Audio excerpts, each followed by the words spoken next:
Hi everyone and welcome. I'm going to show my screen and hope that my screen is showing. And before we get into it, there's a few friendly faces out there.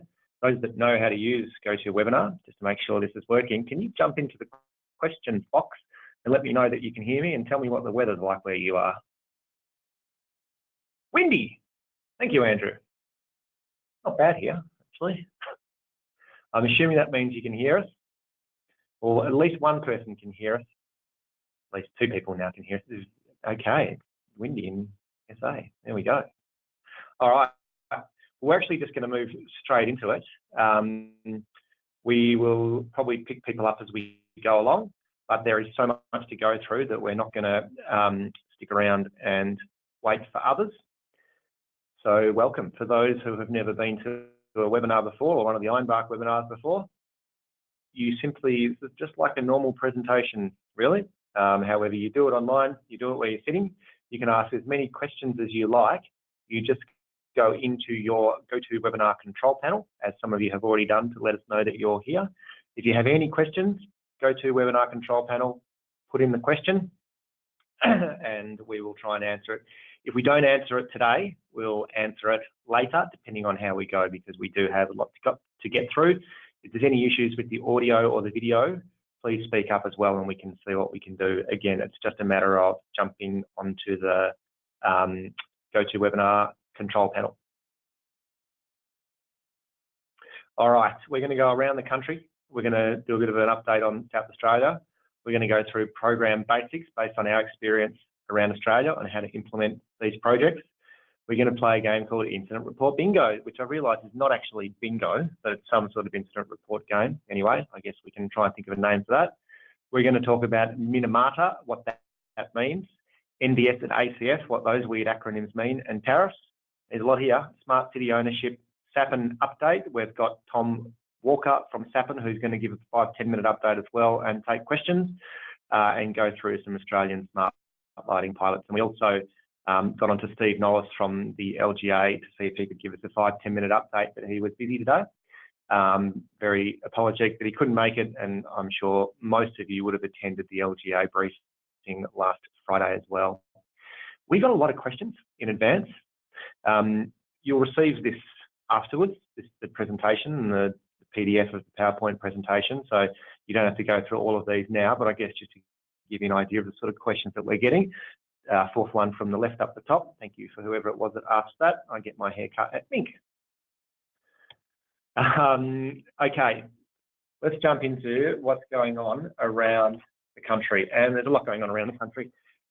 Basically, there's a lot of councils that have changed their lights over to energy efficient alternatives or completed bulk changeovers.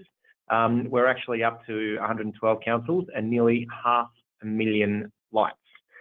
We know because we track them on our counter, and we know because of there's 97 that are listed now, but we're up to 112 and they're all tracked online. We work with all of them except 15. So there is a lot happening. Specifically around the states and around the country, in the ACT, the state government, which is the local government, which has a 2020 100% renewable energy target and is doing some amazing things, just went out to tender and has got a preferred supplier to change over the lights and manage the lights over the next 7-10 years. Is that correct, Paul? I should probably say Paul's here too. Hello all, yes. The ACT government has essentially put out an energy performance contract. So it's a LED rollout combined with a maintenance contract. They have put that out for the next 7 years, and I think they're replacing something like 60% of their street lights or thereabout, and including smart controls, or certainly looking deeply into smart controls during that process, which is exciting. A lot to learn, bearing a few things in mind. A, they owned the lights at the start because they are the state government, and we were involved in the development of that tender, I understand too, so happy to chat more on offline if anyone wants to have a further discussion.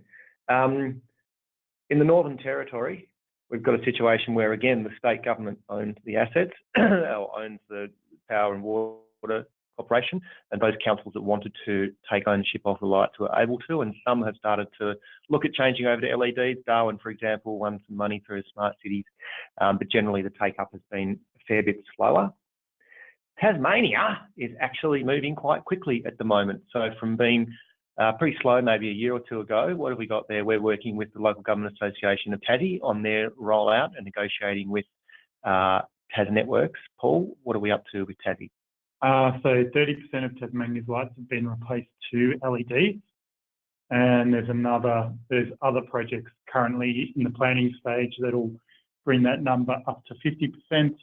And there's some leading councils, I guess, in the north of Tassie who are seriously looking at smart lighting and answering the big question of what is the benefit of doing smart lighting. Great. And so it's also worth noting that they've gone through a similar situation around negotiating facilities access agreement. You probably could have heard similar presentations from us or others any time in the last 3 or 4 years, and heard probably from others especially how close it was, and it's a done deal. So facilities access agreement is still being negotiated. Is that correct? Yep. Okay. We're working with Legat on that, and it takes a long time. In Victoria, there are 3 councils that I won't name that have not completed changeover. Basically, they're now, and as a state, moving on to V category lights, so major road lights, and we'll talk about that as well soon. It's also worth noting that the successful MAV procurement tender panel, which meant that any Victorian council could just purchase lights straight from a pre-approved panel, is currently out at the moment, and there'll be some notifications in the next few weeks as far as the results from that. Tasmanian councils can also access that, and some South Australian councils that we're working with are also looking at how they can access that, because it is a government panel and it just cuts through the crap of procurement and would be a great thing for other states to possibly model or follow. Western Australia, they're starting to move a little bit. There's a potentially approved LEDs just now, but they don't have a tariff. So they're perhaps a little way behind. The types of technology that will be approved are very similar to the same manufacturers that have been approved around the rest of Australia. Queensland is moving suddenly quite quickly. Queensland, similar to some South Australian stakeholders or state council stakeholders, were looking at retaining ownership of the lights, but the state government and the distribution businesses about 18 months ago kiboshed that idea. So what are they doing now, Paul?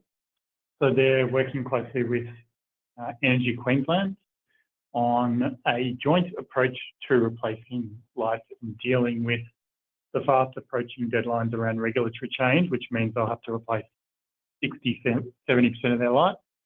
But there's really good progress there. They're a little bit behind where South Australia is, and that's more of a timing issue, but we would expect over the next 12, 18 months to see similar significant improvement in actual LEDs on the ground that we're seeing locally in South Australia. Fantastic. And finally in Sydney, it's a little bit harsh, being a bit cheeky there. There we go.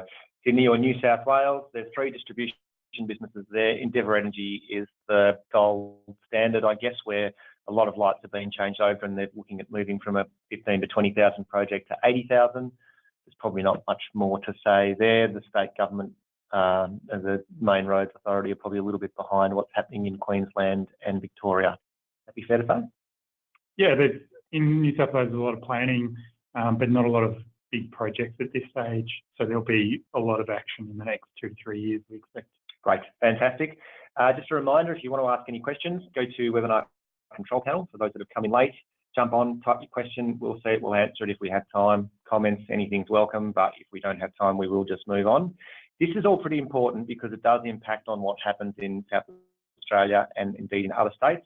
For example, changes in technology or the prices are not necessarily dictated by the approved lights that you'll have in any one given state, but what's happening across the borders.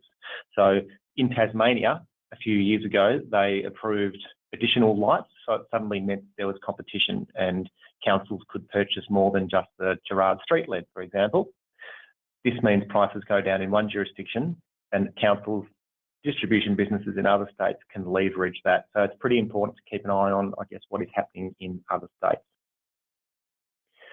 So it's been a big couple of months in South Australia. Everyone would have received, or most people would have received, an update from the LGA last week, and we're not going to get into discussions around the determination over the 2010 to 2015 pricing so much. We're going to first talk about the projects that have gone ahead. So Onkaparinga has come and gone and finished their LED rollout.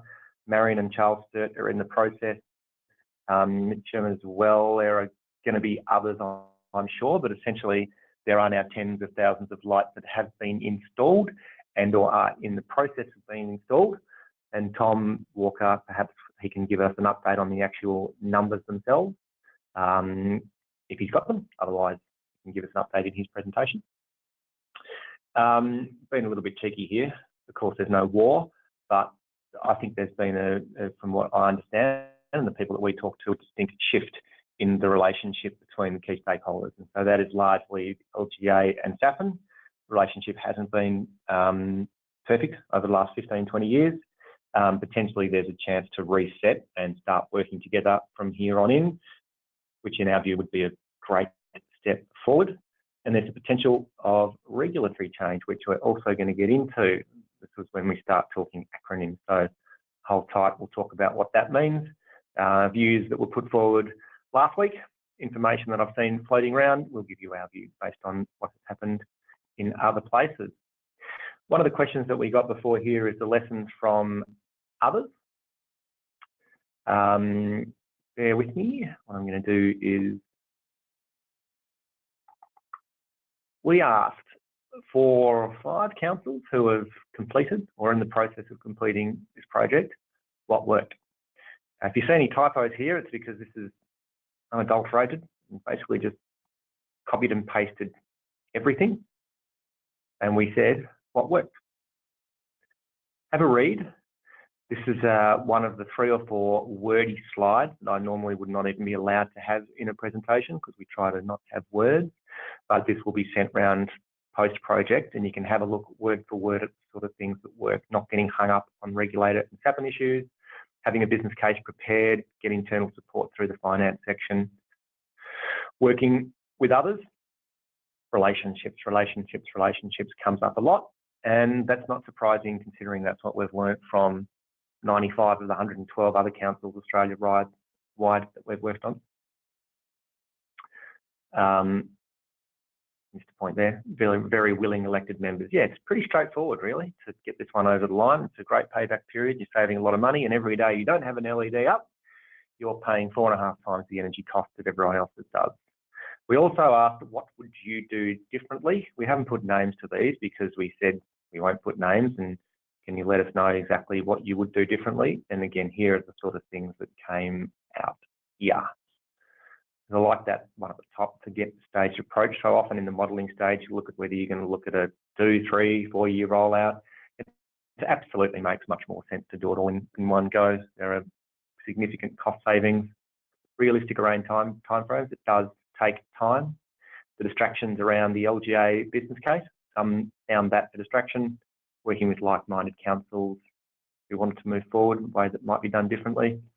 A fair bit, some great ideas there, providing councillors a tour to see what was going on.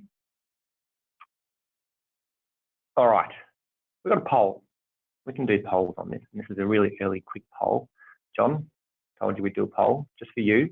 John wanted to know how many councils have a street lighting asset management plan. This is where you jump in, please, everyone, and let us know whether you have a street light asset management plan. And while you're voting, that just means getting your mouse and hovering over one of those. Yeah, we've got one, or nope, we're looking into it, or we'd like to do one. Paul, what's your experience? How many councils? So there's the really big detailed one like Sunshine Coast, which was, you know, bearing in mind they've got a population of a couple of 100,000. Any others? When it comes to street lighting, most councils rely on the distribution business to have a functional asset management plan.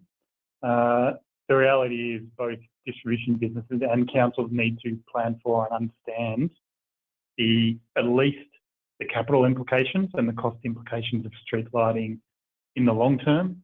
Mm-hmm. Preferably, you've got a more nuanced approach to that so that you're also considering smart lighting, considering a whole bunch of other things, and have worked it out well before it happens, so you know how to implement. But my experience is it's very low numbers would have something specific. There you go. So in South Australia, 9%, yes, and a couple that are developing.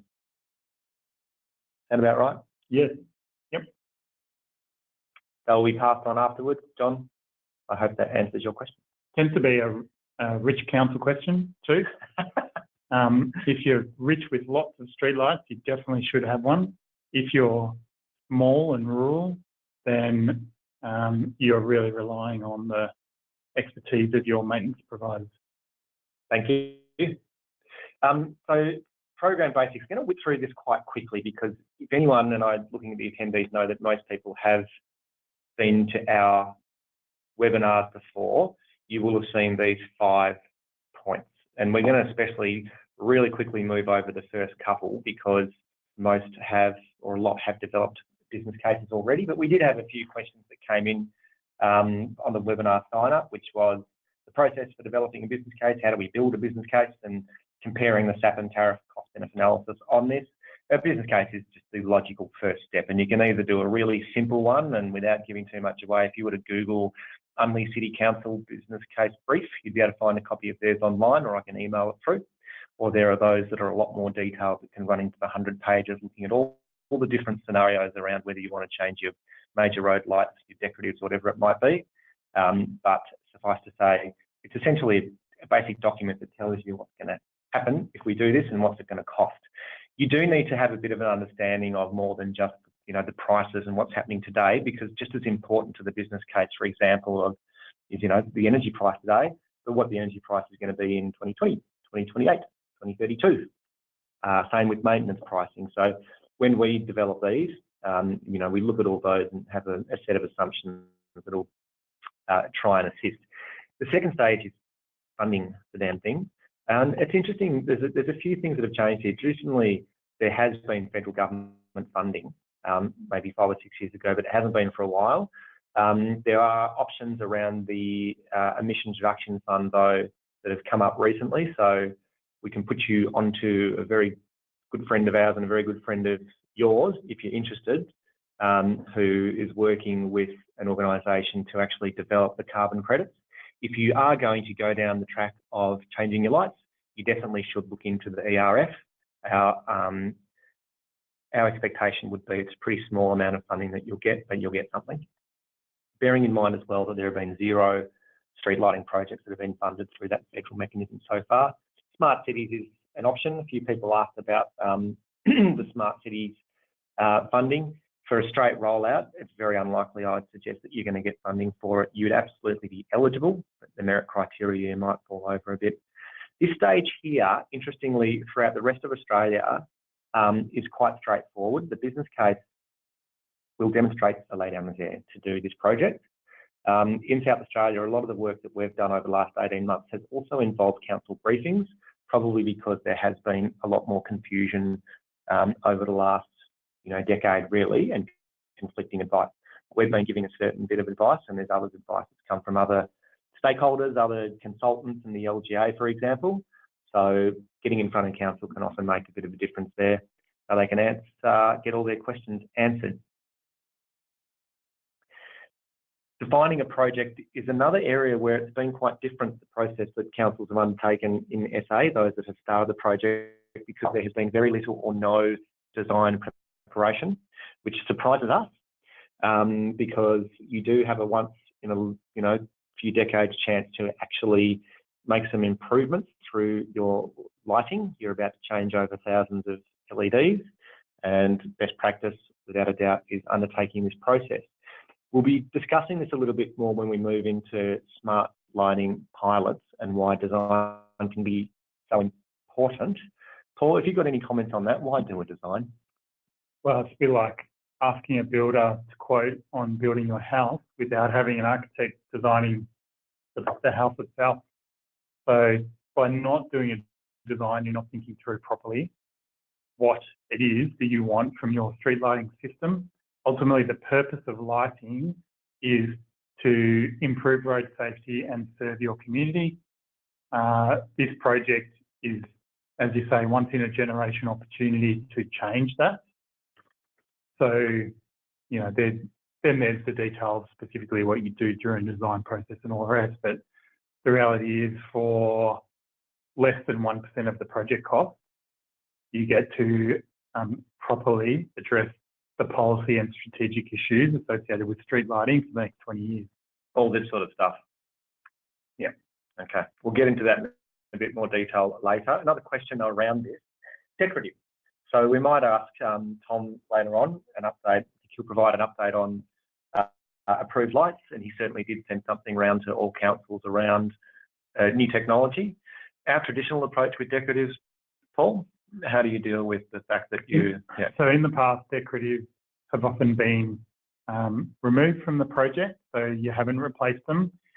We're going to talk a little bit more about Minamata and regulatory change, but now, given the fast pace of technology change, you definitely want to be including decorative lighting in any changeover because you'll be forced into that change in the next 3 to 5 years anyway.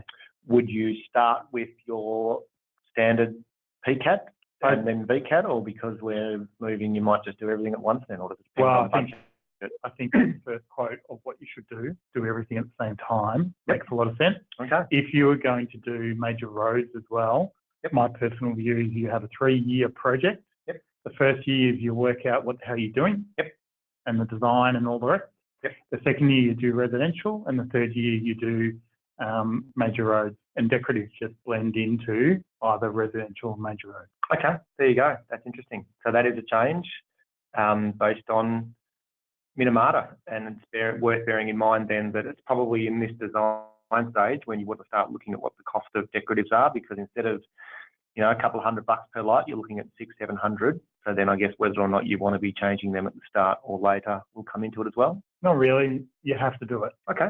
So it's no longer a choice of should we do this to save energy. It's these lights will no longer be maintainable post 2020. There you go. Any comments or questions? Keep them coming. That's much appreciated, Paul. There's a question. The question here was just around purchasing materials, to purchase them from distribution business, from SAPN, or direct from the supplier.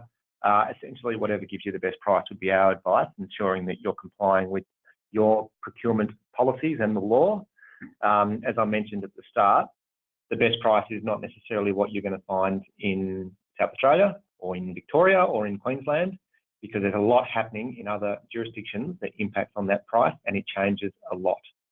So keep an eye out, I guess, and keep a feel for what's happening when we elsewhere. Support councils around this stage 4 question.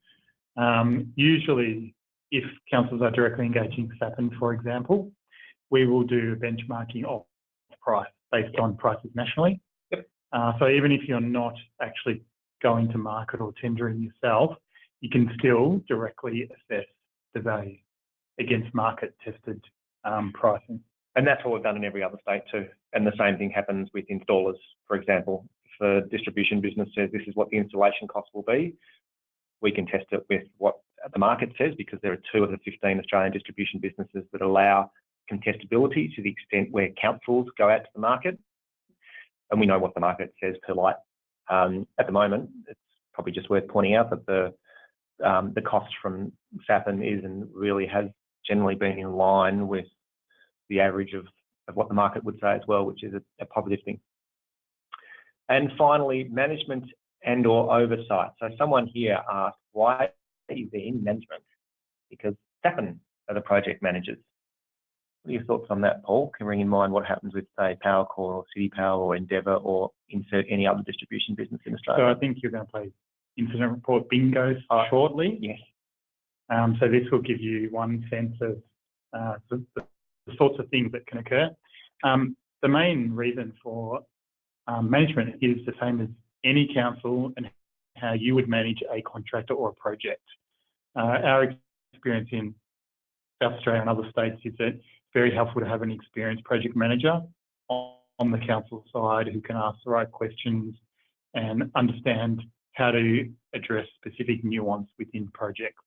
And I'll let you do your bingo before providing any other specific examples.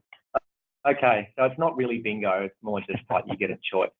And as we said beforehand, those that responded, we don't have time to go through all of these, but we're going to give you 5. So having project managed so many of these in the past, we've got more experience than distribution businesses, for example. And there's a lot of stuff that can happen, and these were the more interesting or juicy ones. The YouTube incident, the killer street lights incident, the power gets cut to a house, and let's hope the occupant is a non-life support system incident. Hint, the power was cut by an installer and the occupant was on life support system. The 1700 French Revolutionary Spies incident and the lights incident. That's a real photo from a project. We're going to launch another poll and ask which one of these do we want to talk about. So please jump in from the there are certain project management processes that need to be put in place to manage these projects. And so we've got a incident report registry, as you can probably imagine. And some of them are really quite boring, some of them are a little bit more interesting, and here are some of the more interesting ones. So which one do you want us to talk about? Jump on, just click a button, please. Keep them coming. You can see how many people have voted, so please keep voting. Couple more, 10 seconds, come on. Love to get 100% of people voting. Pretty straightforward. There we go, we're getting there. All right. What do we got?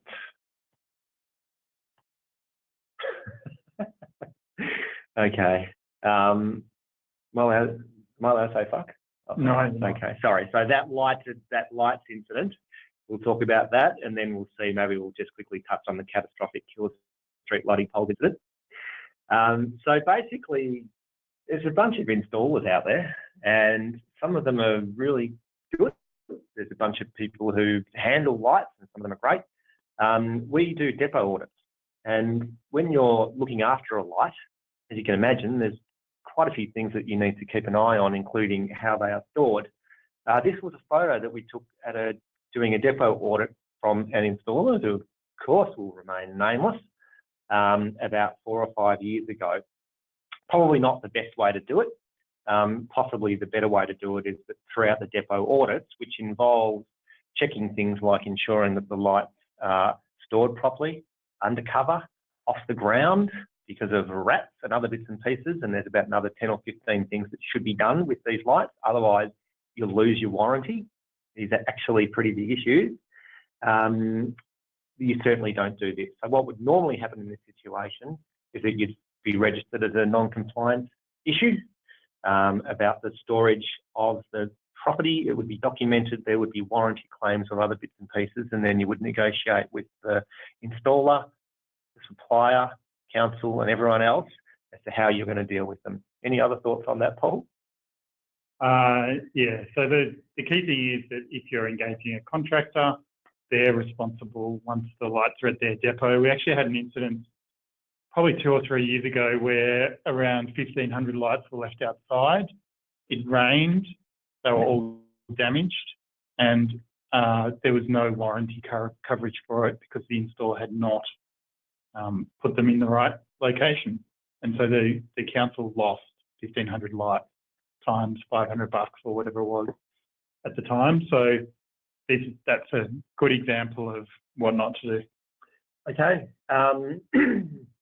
And it's worth bearing in mind that these things don't all apply to situations where council are the project managers. This is the same whether or not council or the distribution business is managing it. And I'm sure SAPN will do an exceptional job at project managing, but these will impact on councils as well, as we will quickly go through with the second incident. I'll just quickly ask, though, someone just suggested that they can't see the photo or they can't see the picture. There should be a screen that says incident report bingo. If that's what you can see, please say yes, and we'll quickly talk about the killer street lights because that was the second one. We just really briefly, so this was in an area, a distribution business that is a sister distribution business, if you like, of SAPN in Victoria. And suddenly, out of the blue, a letter went round to pretty much every council in Australia by CityLink saying there's a catastrophic risk for streetlights. So it's a project that a third party wasn't involved in, but they decided to do their own audit. And first of all, started saying there are some issues, and then started saying that there are significant issues, and then people will die essentially if they touch certain streetlights because there was a potential issue with the gland. Now, again, this is in the distribution business area where council, it's the distribution businesses that own the asset, so essentially it's their responsibility. But of course, if you think this isn't going to have an impact on council, you'd be kidding yourself. Paul, what happens there? Well, the first thing you do is you take it seriously when claims are put out, and you investigate and you go through a process to address every single claim and question the distributor, and then quickly, if you can, provide information back to the sector so that there's a second voice, I guess, in terms of the risk. This particular incident was passed through to the electrical safety organisation in this state, and I mean, it says location Victoria there, doesn't it? So the Electrical Safe Victoria essentially found that there wasn't an electrical safety issue. The processes being implemented were fine and in accordance with all the requirements. There was no electrocution risk. But there was quite big potential reputation risk, both for these projects and for the councils involved and the distribution businesses involved. So this took over a year to actually resolve, based on the agitation, I guess, of one particular organisation who wanted to compete directly with the distributors. Your first process is duty of care to people walking along the street, and that's what you implement. So basically, first thing was this was taken very seriously in every project around Victoria. Stopped. Yes. And it was totally legitimate to bring up safety concerns. But obviously, it's not the right way to send emails around. You're better off getting straight onto the key players. But the issue is very serious and should be taken serious. But more of a concern here, or one of the other concerns here, was, of course, that it's a blanket stop to the project, and then all of your time frames start blowing out. All right, we're going to move on. Someone just asked, they said they couldn't actually see the box. What that box says is S something something KED up lights. Yeah, it's a great one. Okay, let's move on. I said, computer, let's move on. Minamata. Paul. There we go. First of all, I hope I've spelt Minamata correctly. Is this image going overboard a bit? Are we venturing into the sort of extreme tactics that other advisors sometimes use, or is Minamata serious? And a few people had questions about this, saying, what is it? What does it mean? What is it? So Minamata is an international convention to limit mercury. It will come into effect in 2020, January 1st, 2020. And the impacts are that you won't be able to store mercury vapour lamps post-2020. The Australian government haven't ratified this as yet. Likely they will, but we won't know until it actually happens. Even if they don't ratify it, the major producers and manufacturers of lamps have already ratified it, which means essentially you can't trade in mercury vapour lamps. What this means for South Australia is that a large percentage of particularly residential streetlights will no longer be maintainable post-2020. And as a result, you'll be forced to replace them with a different technology, i.e. with LEDs, hence the stranded assets. So the question for the bulk of residential lighting is not so much should we do a project for energy efficiency reasons. It is when will we do a project, and it has to be before 2024. And who will fund it? Will it be us, the council, or will it be the distribution business who will fund it? So I might ask Tom that as well when he jumps on board. So Tom Walker from SAPN will be giving us a bit of an update from his point of view.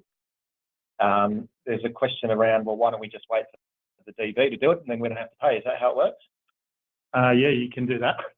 The answer is, do your business case, work out what is the best long-term outcome for your council, and then implement based on, yeah.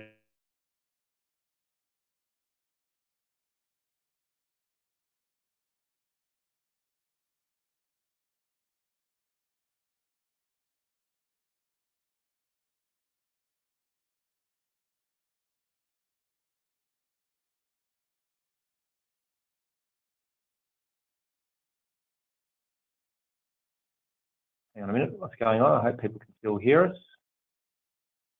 A little thing that just came up here on our phone. Just going to quickly ask, can people still hear us? Can someone jump on please and say, yep, I can hear you? Because we had a little reception issue on our screen. Thanks for that. Yep. Thank you.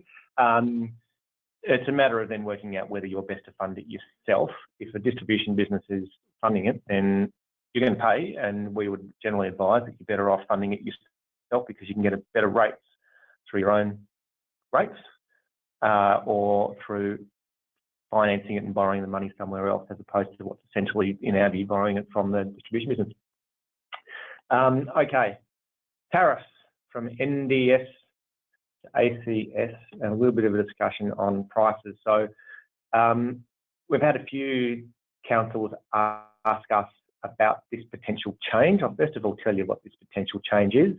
And I know that this was brought up, this has been brought up in a lot of previous discussions, and I think it was discussed as well last week or the week before, whenever it was at the LGA conference or forum. I think, without knowing the details of it, that our recommendation is the polar opposite of what was recommended there. Basically, in South Australia, you've got a negotiated distribution service model, which means that councils, customers and distribution businesses are required to negotiate around street lighting services and maintenance. That's a nutshell of something that is obviously a lot broader than this. What happens in every other state is it's an alternative control service, or ACS, which means maintenance costs are automatically regulated by the AER. And these costs are then based on submissions from all the relevant stakeholders, DBs, whoever it is that wants to have their say. What's happening at the moment is that the Australian Energy Regulator, at the forum that was put on by SAPN and the AER a few months ago, has suggested a change in South Australia to bring it in line with the rest of the country from NDS to ACS. Our advice would be to support that change. The key question that the AER asked on this day, and in the follow-up discussions, I think it's actually in the PowerPoint presentation, is whether you believe, I guess, there are monopoly characteristics in street lighting. We believe there is, and therefore having that level of regulatory oversight at a much earlier stage is a preferable way of moving forward. It's worth noting that about 3-4 years ago, or what are we at, or exactly 3 years ago, there was a proposal in Victoria for just lights on dedicated street lighting poles to go the other way, to move from the ACS model to negotiation. There were subsequently about 50 of the 79 Victorian councils wrote to the AER and said, absolutely not. We don't want this. We believe that, you know, there is a fair amount of monopoly power with the distribution businesses, and we want to continue the way we've got with that regulatory oversight and the determination process. We strongly recommend supporting that model. We think you'll get a better outcome. It's worth bringing up 2 points. The first is, under your existing situation with NDS in South Australia, as has been pointed out, and I know Andy from Salisbury has pointed out this quite a few times, you absolutely still do have a level of regulatory oversight there. And we've got situations at the moment where the regulator is, you know, undertaking a determination about prices. And the other way, on the other side of things, under the ACS model that we have in every other state, you also absolutely can negotiate independent of that. And there have been dozens of examples where that's happened. It's not like you get locked into something for 5 years. What we think, though, is the way it would work if you were to change this model. Essentially, a distribution business will say, here's what the tariffs are we reckon they should be. and they'll provide information like this. Councils, everyone will actually be able to see what the inputs are. It won't look identical to this, but you actually do get more of an opportunity to see what the costs are, and then you can interrogate them. You can disagree with them. You can say, hang on a minute, you've got the unit cost of the PE cell should be this, what do you think it's going down? Whatever the hell it might be, but you submit that to the State Energy Regulator, they take everything into account and they will make a determination. Now that is probably millions of words and hours of discussion tried to put into about 3 or 4 minutes. Paul, have you got any thoughts or comments there? I guess my personal view is we're really just talking about a process that takes about 18 months in a 5-year period, which is when the price determination occurs. That's what should happen. The majority of the work, if councils want a good outcome, occurs all the time over that 5-year period. If you have good relationships and the ability to discuss directly with the distributor as a group what service levels you want, what types of models you want, and this is what has happened in South Australia, then that is when you're going to get the best outcome. Responding to whether it's the AER or the umpire or any other process around the actual prices once they're already developed and published in that formal process is a poorer cousin to continued negotiation and debate and discussion of inputs, costs, outputs. So the question of NDS or ACS is important, but even more important than either of those two is to maintain good relationships where you talk to each other regularly about what the service and the products are that you're implementing. So the first LEDs that were installed on bulk, the first bulk changeover in Australia was in Warrnambool on the southwest coast, not too far from the SA border with Victoria. This was totally independent of the ACS or the determination process. It's called the EDPR process, the 5-year process. That was done because councils and distribution businesses were talking and they said, we want LED. There's a bit more information that we'll send around after this, and you can then make up your own mind, take everything into account, get involved, and if you want to see it one way or another though, then you might want to be sending an email. We're going to have Tom talking about the tariffs in South Australia soon. He can get bombarded with your questions, but there's questions that come to us quite frequently, which is, are they always going to go up? We get this question a lot, and here are some examples of what we've had to put online, I guess, because there were claims that street lighting prices through energy efficient lights were going to skyrocket, and this is stuff that was often done publicly, talking about how LEDs, for example, will never be used in Victoria because of these 50% cost. The answer is they do frequently rise, like a lot of things. The proposal or the hypothesis there about whether they always rise, though, is just it's bullshit. They don't always rise. Here's an example of them not rising in 5 distribution business areas. Some of them go down significantly, some of them go up, some of them go up significantly, but it depends on a lot of things. Paul, in South Australia, we've got a situation in 2 weeks' time where they're going to be going up by 12, 13%, I understand. Tasmania is also going up a lot. Endeavour the other way, is that correct? Yeah. Yep, so it goes up and down. There's certainly no consistent outcome that we've seen. Great. Question just about NDS and ACS. What's the best way to negotiate with SAPN? Maybe we'll let Tom answer that. What's the LGA's position on the available options from SAPN? Probably better off asking them, and I guess that was discussed a few weeks ago. Another question, is it worth waiting for regulatory changes in the next few years? I guess it depends on what you're waiting for, but if you're waiting to change over to LEDs and or smart lighting, absolutely not. There's not going to make any difference really there as to whether or not you should be doing this project. Okay, smart city governance and ownership. Oh, we're going to get back into this old chestnut. Ownership, vesting, gifting the light. So we've got a perfect world, peace on earth, or that might be your perfect world, or it might be just councils having a lot of control over their street lighting assets. That's an interesting council. I think the Lord Mayor there looks like he's about 12. I hope no one knows him. If you do, I apologise. Perfect world, you'll be able to have control over all these amazing things, or you might not want control, but you can decide on, what you want to do with smart lighting. 9. Mine, mine, mine. I really hope Australia-wide we don't start doing this again with smart lighting infrastructure, software, processes, like we have a lot as an industry when it comes to the ownership of the luminaires themselves. Because the fact of the matter is, in our view, councils and distribution businesses are like a married couple. There is a marriage counsellor, but what happens on the ground is that there are processes that are moving forward. For example, SAPN going out to RFP last year for smart city infrastructure, that councils really need to be a part of that discussion. In other jurisdictions where distribution businesses and councils are working on a regular basis and talking on a regular basis about the key issues that they have around smart cities and smart lighting technology.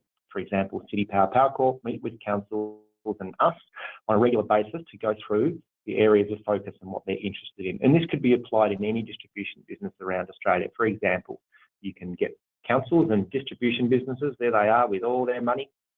Sorry, distribution businesses who are attending this webinar, but portraying you like that.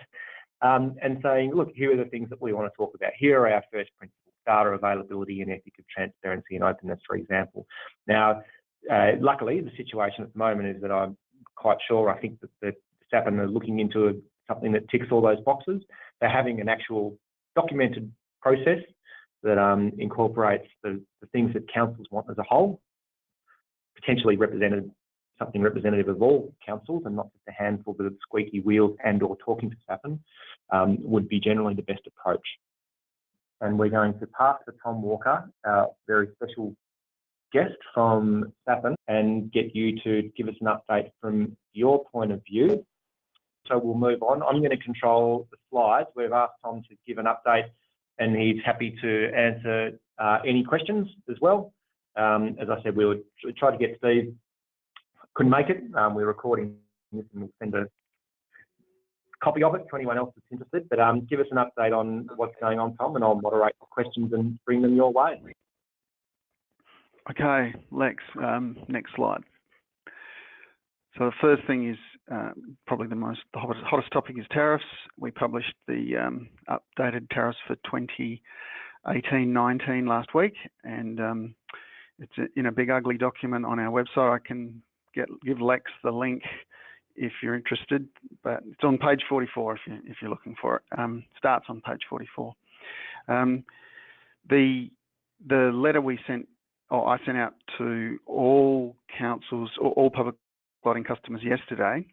I'm assuming that most people will have had a chance to read that by now, and so I won't go over that stuff. But if you've got any questions on that, of course, please send them through to Lex, and we'll get through them quickly. Lex has only given me 5 minutes, so he's asked me to talk about a few things in the fact sheet. So I'll just do a very quick overview. Basically, we're experiencing significant increases in costs across the board, but we're managing it as best we can to avoid price shocks to customers. A bit of it comes from a transition phase from HID to LED, which we talk about in the fact sheet. But what we've done is we've managed the tariffs for 18-19 so that the average customer impact is about 6.5%, even though our cost increases across the board have been much higher than that. Yeah, so I can talk about that more if you like. The other things in the fact sheet, we talk a little bit about the standard tariff agreement, and one of the really good things was having a good chat with Steve Nollis from the LGA last week about that. He thinks, there was a number of things he brought up at our meeting that we'll work on together, but one of the things that will be very valuable for me, at least, is a lot of efficiency in having a standard tariff agreement that everybody's on exactly the same basis for the general terms and conditions. We've obviously made that offer to everyone to bring if they've signed an agreement in the past, to bring their agreement up to date. But with Steve, what we talked about was working on ways to make that an even more efficient process. And we'll definitely focus on that in the future. There's some stuff about new lights, which I think I'll get to in my some of the questions that Lex has asked me to just, that I've heard as we've been going through this morning. I'll look at that at the end. And a bunch of stuff about new tariffs, and anyone can ask questions about that, obviously. So next slide, Lex. So this is the key thing that I think Lex thought might be worth talking a bit about here. We put a diagram into the letter yesterday because we were talking about the cost elements that we use to build up the annual revenue requirement. So I thought it would help everyone to understand the discussion about these cost elements, so they can see a picture of it. And that's essentially the, in very broad terms, the annual revenue requirement stack on the left. But the thing that we thought would be most interesting to customers is to see how those costs translate across into the tariffs. So I've got three typical tariffs on the right-hand side. By SLUOS, we mean the historical SLUOS tariffs where all the capital investment went into a bucket and it all just got apportioned fairly evenly over the whole lighting fleet. We changed that with the SAPN and PLC tariffs, the new funding and risk model, where we are looking at the installation cost being separated out into a separate annuity so that the decisions of one council doesn't affect others. So if and also cost reflective pricing. So if you've paid for your lights, you get a lower tariff going forward, and if we fund it, then we get you essentially pay the loan back over the term of the agreement. And you can see that in that very top element. So the luminaire capital annuity for LEDs, and from the beginning of next financial year for any new HID lights we have to put up, because there's no LED alternative or no economic LED alternative, we'll be calculating that way. The old infrastructure and legacy HID, in other words, the regulated asset base, or the RAB asset costs, they are apportioned across all lights that are on our infrastructure on an even basis, and the boxes being in line and having arrows to them is meant to indicate that they all get the same charge. I'll jump down to infrastructure OPEX because that's down at the bottom. That's the same principle. All lights on our infrastructure get the same OPEX cost.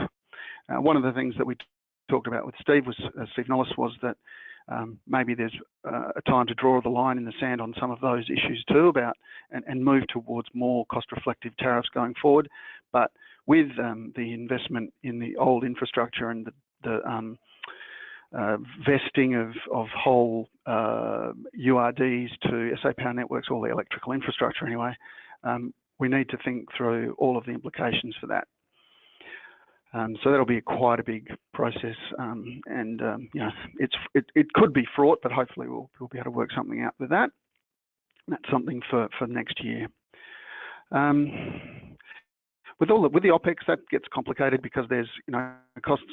Some of the LED revenue we get is covering some of the HID costs, and but our intention is that the LED tariffs are set up to just cover the cost of looking after the LEDs, HID the same, and general OPEX gets smeared appropriately across all the different lights. Yeah, that's a bit tough at the moment because we've got the issues with the transition to LEDs. So if we incur some costs this year, which we need to recover next year, in accordance with the sort of top-up model that we agreed with the LGA some time back, that's proving more difficult because we've got less HID tariffs to put them on. But we're working through that as we discussed in our paper. That's all I wanted to say on that slide, I think. So the next one is the standard tariff agreement, which I've already sort of started talking about. It's always open to update to the latest version, but we're hoping to make this an even better, more effective and efficient way of dealing with the standard terms and conditions. This is just a picture of the tariff upgrade and tariff agreement structure. So when we make an offer to upgrade, if the council wants to initiate a large upgrade, they'll get a letter of offer which has got essentially the summary of the offer, the summary of the price that we're charging for the various elements. It's got all the project-specific commitments we're making. It could be to time, it could be to doing the different services that I've talked about before at other forums. But essentially, the covering letter is the more specific document. The tariff agreement itself has got some issues specific to the project, but it's more about the stuff that we're talking about keeping standard are the things that won't change in that tariff agreement. And then with that package of documents, we give you a very, very large document, which we're calling the construction methodology. It's meant to address some of the things that Paul and Lex raised a few minutes ago, which is who's the project manager. So we do deal with that specifically we're saying that we're the person conducting the business, or whatever it's called. Oh God, I can't remember the acronym, but you know what, safety people know what I'm talking about. We're that person, so we're responsible for the job because we're working on our assets. But absolutely happy to work with representatives of council to make sure that we're managing the project to the satisfaction of the customer, and we've always done that. The other thing that we're talking about there, the construction agreement out to the right, is only relevant when we're actually doing the PLC or TFI tariff upgrades, and it's an agreement that relates specifically to the upgrade, the construction part of the upgrade project, and that finishes as soon as the lights are energised, and it finishes on a per light basis as those lights are energised. The other thing that Lex asked me to talk about was transitioning between tariffs. So the tariff agreement's got a standard set of terms and conditions that allows customers to take advantage of early access to energy savings by going onto the SAPN tariff without, depending on how relaxed your council is, without bothering to go and borrow money or do anything fancy. You can just go automatically to a SAPN tariff and then transition later to the PLC tariff when it's convenient, whether it's either convenient, you've got the funding to do it, or it's more strategically appropriate. You've decided that that's the best use of your cash. And the other reason that we see a fair bit of activity, we're just starting to see it now, is transitioning between the tariffs, is where when a failed HID luminaire, when an HID luminaire fails and we have an appropriate LED, we will replace it with an LED. It goes in on the SAPN tariff, and then customers, when there's enough of them that makes the admin worthwhile, they can tell us to change them over to the PLC, pay us out, and there's formulas in there for all of these sorts of things in the agreement. I won't go into too much more detail, so that's that slide, Lex.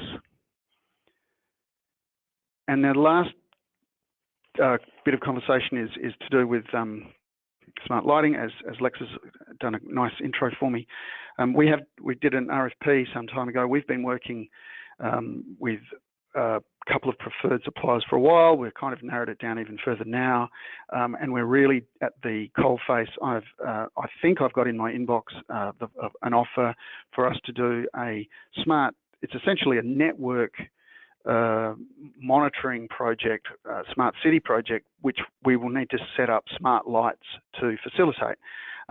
By doing that, we're looking forward to getting that approved so that it makes it possible then for us to leverage that into other smart city trials, not necessarily network related, but purely so that councils can talk to us about putting a little trial in their area, and we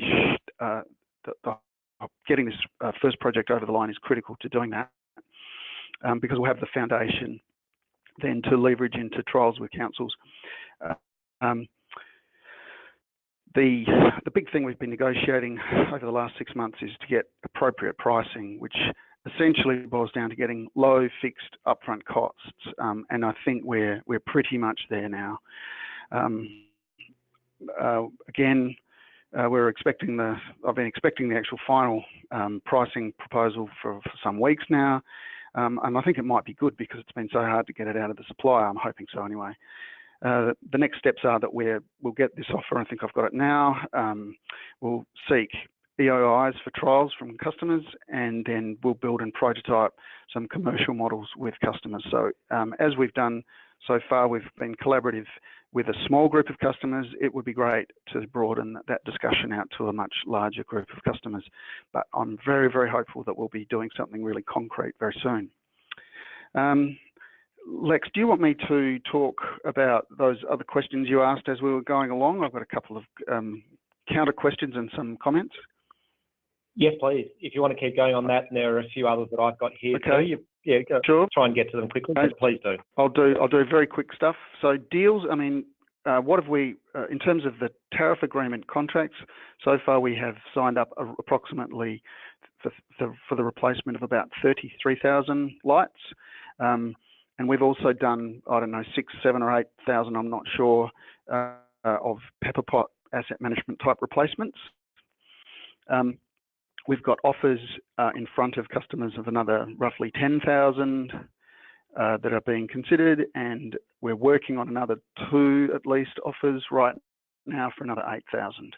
So you know, there's a fair bit of stuff there in the pipeline. With decoratives, sorry. Yeah, sorry, keep going. Decorative. Decoratives. I wonder, Paul might want to comment on this, but he said that you should include it now. I think that's just a finer point on that. Yes, I think it should all be included in the business case that a council does. But at the moment, I mean, we're not seeing a lot of price reduction, and that's why I talked about in the paper, in the letter yesterday, the opportunity to, if councils are more keen on energy savings than they are on the specific look of the post-top lights, converting a post-top to a side mount so that we can use some of the more efficient LEDs. So that's an option, but I think you're right. Include them in the business case, but I think it might be a while before the price comes down. I think we need to make the market a bit smaller, and so that the volumes can be bigger, and then the price will be better. I think that goes to the comment Paul made about doing it all at once. If that applies to the business case, that's a good idea. If it applies to your rollout, I think it's better to pick. There's some really good low-hanging fruit to pick first, and then come back. And then, I mean, a lot of councils we're talking to, very happy to get the energy savings, go back and look at what the design looks like after they've done a one-for-one replacement program, and then identify the places that they think it's best to then put their investment to improve. In a sense of a general improvement over time. You mentioned in there the procurement process. I'll just say we talked about this in our street lighting collaborative group, and the LGA came back at that time to say that there wasn't anything that in the Act that required councils to run through a procurement process. Obviously, they'll have their own procedures, policies, and things they need to follow. But I just wondered when Lex mentioned the law, what he meant by that. So maybe I'll just leave that question for Lex to answer in a minute. And the last, that's it. The other thing about ownership is that Lex, I wanted to just say, just a reminder that in the tariff agreement today, under the PLC agreement, the customer has financial title.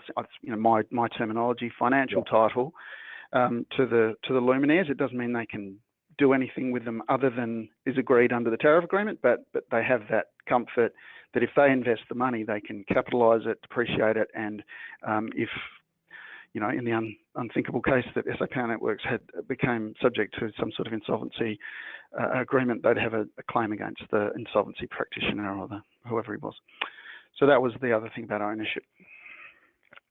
Beautiful. Thanks, Tom. Stay on the line. I'll keep you unmuted. Keep questions coming in just through the control panel. If you have any questions, type them in there. And so I was referring, my crude language around legal or law was essentially around the local government acts, relevant acts and procurement policies that are internal. It's more, I guess, do your own due diligence there about when you have to go out or otherwise. Every council around Australia will, interpret it differently. And so there are some, as I mentioned, that have started talking about, you know, purchasing multi-millions of dollars worth of hardware from the MAV panel. Others will say we can't do that because we've got to go through these processes, just like lawyers. Lawyers have different views on things as well, which is why there are certain lawyers and suggesting councils go down a certain path as far as your contracts are concerned. Other lawyers advising other councils or LGAs on the same process with a different outcome. So, yeah, it's up for each council to do their own. Just one or two quick questions that have come through, I guess, is, and I can answer them really quickly here because, you know, can councils move from one contract to another because they thought that there was concern that you're sort of getting locked in or whatever? I'll answer that really quickly. You can. I mean, the discussions that Charles Sturt, Onkaparinka, Marion and us with you, Tom, were involved in over the last 3 or 4 years was that essentially they wouldn't have been comfortable with the contract until there were transition arrangements in there. They are there, it's as simple as that. The second one was just around you continue to use the street lights out notification from residents. Just a yes or no, Tom? Yes, we're working on improving that tool. Yep. The next one, are the LEDs offered, are they smart enabled or smart ready? I think the answer is that they're ready, but this screen that you see at the moment is to determine, you know, whether or not you wanted to actually put a smart TE cell in there or otherwise. Yeah. And just on decoratives and Minamata, how does if there are no decorative replacements with Minamata, and Paul might want to comment on this as well, because as you say, they are still decoratives, the costs are still a lot higher. I'm not sure that there are any approved, we're still waiting on any notification from SAPN around approved decorative alternatives. But the fact that you've got 18 you might want months to go on, sorry. Well, the fact that there's 18, you know, that Minamata is coming, one of a better word. When will councils have the option to at least change to decorative LEDs? So the two things I've said, one of them I've said already, which is we're looking at adapter brackets to convert side-mounted and even possibly top-mounted eventually into a light where we could use really efficient. You know, the reason that side-mounted lights are so efficient is because there's such high volumes coming through now. We're not going to get there. I don't see that happening for a reasonable amount of time with the decoratives because there's too many different alternatives, and that's because the look is important in that case. But we're looking for options to make that an easier decision. Obviously, it just depends on what councils prefer in terms of the look. But in terms of Minamata, we're well aware of the coming of Minamata. Our asset management team have got developing policies. I believe they wrote to councils recently, to all councils, to let them know of our policy. I can't quote that, but my understanding is that, and so don't quote me, but that, you know, we're working on being completely Minamata ready by that time. And so obviously customer initiated upgrades will be one thing, but we're also working on our own asset management policies to make sure that we're ready. So maybe just to give a sense of how councils in other jurisdictions deal with decoratives. So decorative lights are, by their nature, small volume, high cost. We're not seeing any significant reduction in price from those LEDs, and I wouldn't expect that. So you shouldn't wait for the cost reduction. The way the councils are now looking at it for any future projects is rolling them into the standard LED upgrades. In other jurisdictions, there's 1, 2, 3 decorative LED options that have been approved. So again, small numbers, similar in terms of volume to what there is for the standard light. And there's, for instance, if the distributor has approved a couple of different decoratives. So I don't think there should be any significant barrier around approval of lights. There definitely is in terms of capital costs. And then the question is to the council, do you want to put up and with all due respect Tom, a completely ordinary and terrible looking bracket onto a decorative pole? Do you want to put up a fit for purpose light that looks like it fits with the pole? Or do you want to completely remove that decorative pole and put something separate in? There's really just those three decision points. One of the things that's useful is that we don't have huge numbers that we're dealing with. And so for the purpose of a 3, 5, 10,000 light replacement program, including decoratives within it will have an impact, but it is something that can be absorbed within the project and should be, like just given Minamata, you have to address it now. The one thing that we strongly recommend councils do is think about these projects properly once, deliver them properly once, and then move on with all your other business. The thing that's actually the most valuable whilst doing these projects is the capacity and the headspace of all the council officers. And you don't want to keep coming back to them and asking, every year for the next 5 years a new question. You want to ask all the questions at once over a 1 or 2 year period and then deliver based on that. We'll move on. There's a question that's specifically related to that that's come through from James, so I'll ask Paul to answer and then move on to the last part. But do keep them coming, as I said. We will get to these. If it's not at this webinar, then afterwards we'll send something through. But I think the question for James is, do residents really have expectations that their street lights are decorative? I wouldn't expect that residents live down certain streets because of how decorative lights are. What is the draw card for them? The main focus I would expect would be fit for purpose. Which I would suggest that James, looking at what has happened in other jurisdictions where the lived experience is these projects has now been won and have been completed, is that, there are some that do have expectations around the decoratives. That is a question for the council and how you deal with your community. We've seen completely different answers in different council areas. Right. Okay. Look, what we'll do is keep the questions coming and we'll move on. And I totally support what Paul just said there. Some agree with what you said, James, and who cares? Put them up. Others, good luck changing your lights that are decorative to standards. Paul, I'm going to pass on to you. You've got about 10 minutes. Nah, 15. 15. Oh, maybe 12. All right. Can I just quickly, so a lot of questions that were related in advance were, what's the latest in smart technology? Who's using it? What are the overviews of the key issues? And just to reiterate that we're not really concerned or interested in telling people the 63,428 things that you could do with smart cities and smart lighting. As you can tell from the 100-odd council projects that we've been involved in implementing, we want to actually start talking about what you can do now. And so here are some examples of what can be done now and what are already being done in the rest of Australia, and we want people to start getting involved. Yep, so this sort of builds on Tom's call to action, I guess, around delivering pilots around smart lighting. What I'm going to talk about for the next 10, 15 minutes is what are you trying to find out when you do a pilot? And there's some specific examples of projects that we're working on around the country where councils are trying to answer these questions. So before we get too far into the detail, when we're talking about a smart lighting system, we're talking about the sensor. So in this case, within a smart PE cell, we're talking about a communication network that takes that information and puts it into the cloud, and then you have a asset management or some other type of computer software on your phone, on your laptop, which allows you to interact back through to the sensor. So there's sort of the fundamental structure of a smart lighting system.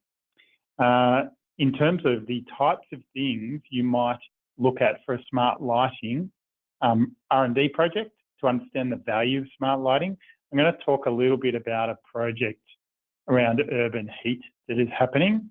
Urban heat is one of these big picture questions and problems that councils are now starting to grapple with. The image you see on the screen there is of an aerial satellite imagery on the left-hand side and an aerial photo on the right-hand side. A lot of councils are now paying for imagery of their council area.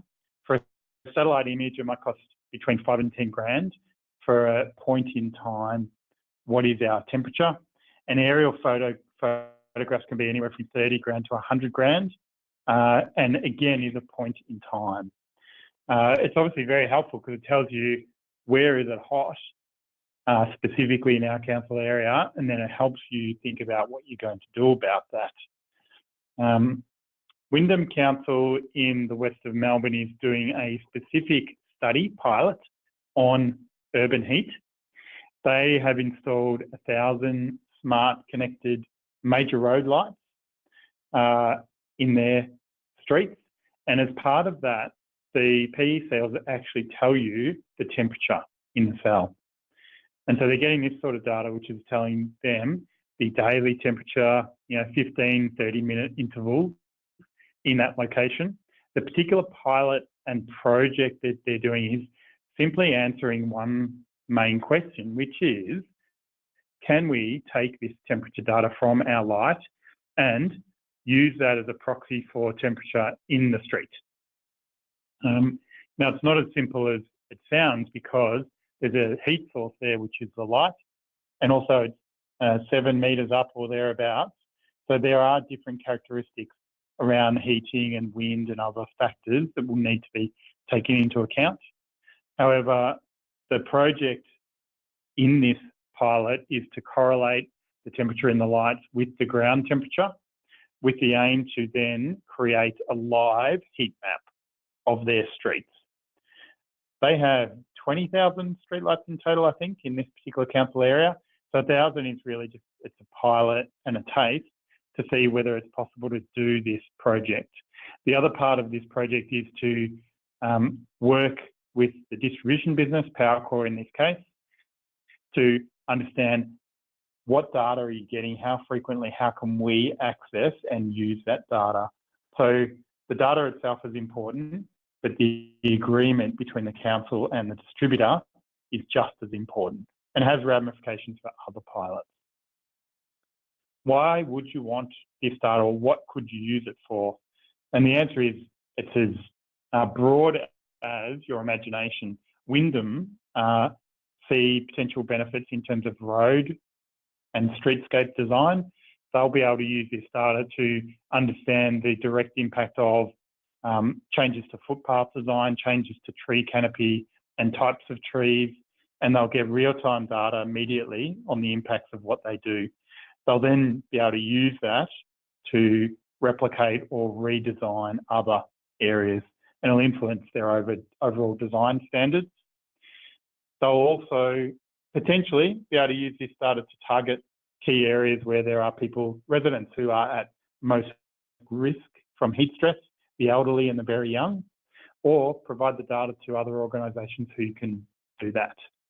But lastly, and probably most importantly, they'll use the information to look at how they actually design suburbs and design key precincts.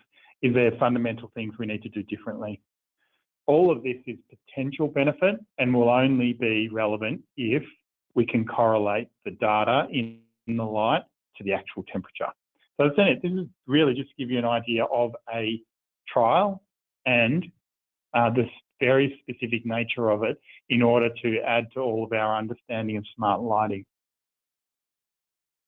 With this context in mind, we've been working with a number of councils and main roads authorities and others around an overall strategic framework for smart lighting, and specifically around what sort of pilots and what sort of questions we need to be asking and answering as an industry. The core question we're asking is, what is the value? Should we be spending another $100, $200 per light? And where do we actually leverage the benefit based on that? I'm going to quickly talk through a couple of areas just so you get a better sense of it.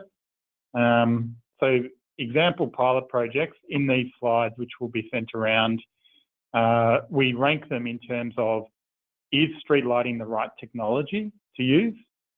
And what is the actual value? All right, dimming. This is an example of a real council where we've done design work on current lighting levels, top left, future lighting levels, top right with LEDs, and then what they need to do to reach compliance, bottom left. The red means non-compliant to Australian standards, and these are very large major roads. So there's significant design issues for this council. This will also then directly lead to an opportunity to dim these lights. We see, in terms of dimming, it's one of the highest priorities because it's the ideal technology, and the savings are medium. Not massive, but there's definite and direct savings, both to life and energy. What's important to note is that you cannot make average assumptions around dimming. It's a location-specific calculation and assessment process. I guess that's a question that's come up there. So why do we need to do a design? Can't we just dim them all, or dim just one whole street? Can't we do that? No, because as you see here, there are patches where it's compliant, patches where it's not compliant in the top two images. And so you need to design specific to the street and where the lights are. So dimming, unless you do that design work, you will not be able to take advantage of dimming before you do the project, unless you want to run back through in a year or two's time and replace a third of your life, which we strongly do not recommend. And so doing this sort of analysis might cost 1% of the overall project cost.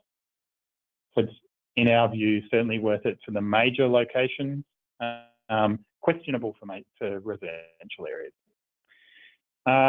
Just quickly, aligning to this is the federal government are doing a lot of work around getting a new meter type, which will essentially allow street lighting to be metered based on real energy use. And this will mean when you dim, your bill will reflect that change in energy consumption. That'll take 12 to 18 months or thereabouts for that to happen. Adaptive lighting is when you increase or decrease lighting levels.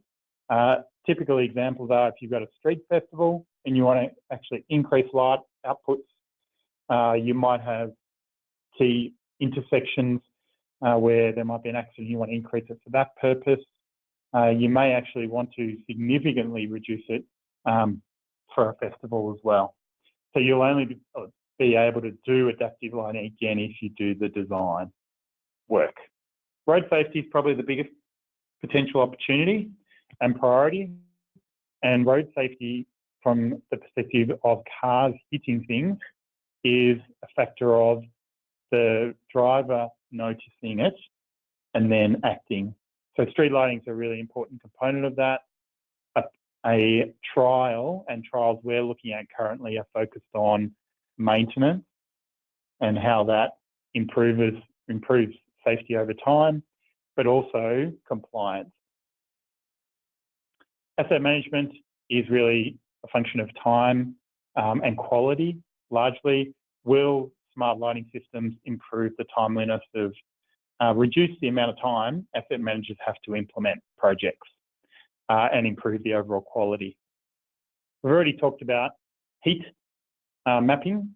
The one on the right is about air quality data, and this is particularly important for areas that are bushfire prone or have a lot of wood fires in the winter time, and air quality is a massive issue for asthma and other things. Probably a lower level of priority because street lighting may not be the ideal technology to deliver this. There's other ways to do it. It's certainly important from a community benefit perspective, but then street lighting might not be the appropriate means. The last area mentioned is a mixed bag of other things to do with smart city technology, CCTV, LiDAR, telecommunications generally. Again, specific to each location, but valuable technology, street lighting may not be the ideal technology to use. But again, entirely appropriate as a pilot to look at each of these specific technologies and see what is the value of street lighting.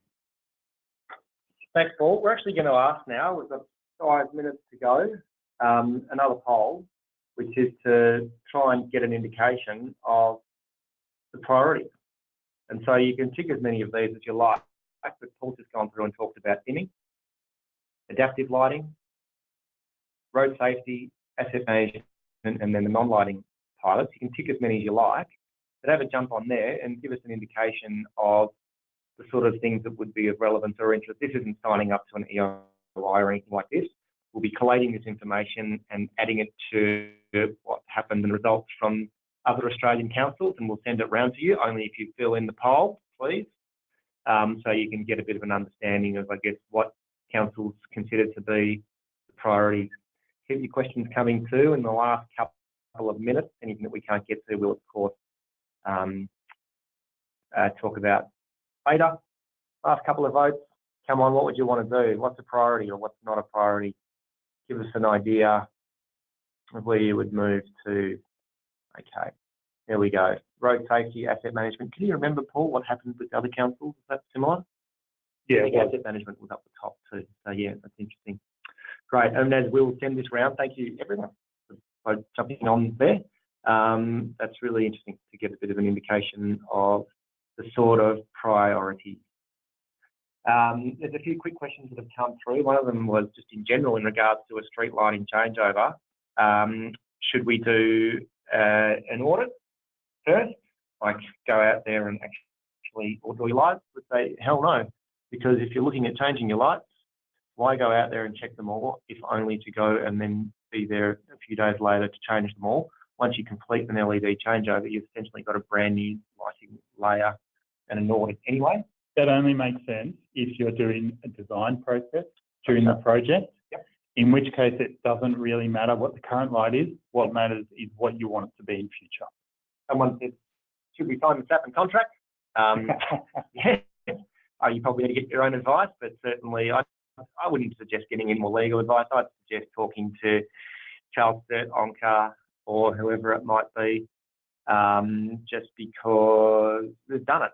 And they're probably going to get, you'd probably get the same lawyers that they got anyway, but the councils are signing up to these at the moment. So I don't know if there's anything that's any concerns, any major concerns yet. LJ might also have some opinions, and Steve, I know, and Tom obviously have discussed as well. But if there are updates to that standard contract, as Tom mentioned, you can automatically go on to the newest version if you want. Someone's asked, is it important to audit the fixture, however, brackets versus post top? If it's a decorative light, you definitely want to audit. As standard, the only time we strongly recommend or deliver audits is for non-standard lighting.